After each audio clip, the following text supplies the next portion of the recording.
17 counties are now on board with bringing passenger trains back to Montana's southern route. However, Montana's largest county, Yellowstone County, is not one of them. As Q2's Andrea Lutz reports, the decision comes down to money, even as major infrastructure funding for rail service is up for grabs in Montana.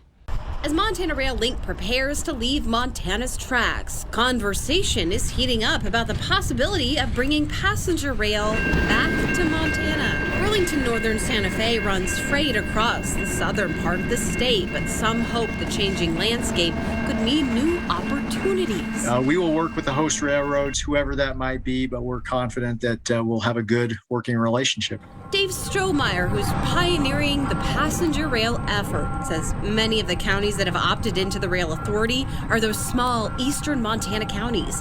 He says here's why. It's, in many cases, the more rural, sparsely populated counties that are most enthusiastic about this because it provides them an opportunity to do commerce, to engage with the broader region that they just simply do not have now. Still, there's one major county that hasn't signed on, Yellowstone County. So for me, it's just an economic issue. County Commissioner John Ostlund says the upfront costs of welcoming passenger rail is just too high. All the infrastructure would need to be new, plus all the employees they would have to hire. I even talked to the Amtrak people, and I asked them what routes of yours are profitable, and their answer was no, none of our routes are profitable. A recent Amtrak study found that it could cost roughly $1 billion to bring back passenger rail to the southern route of Montana. I mean, if it was $1 billion 12 or 13 years ago, it'll be 3 or 4 at the current prices.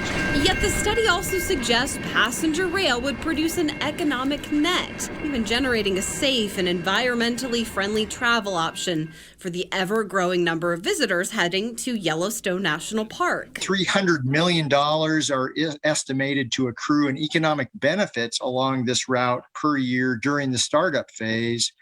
Over $44 million to the state of Montana. Amtrak also pointing out in its report, state and federal policymakers would need to provide that required capital to get started. So while the departure of Montana Rail Link has sparked new discussion, exactly when Amtrak starts rolling down the tracks, that's still uncertain.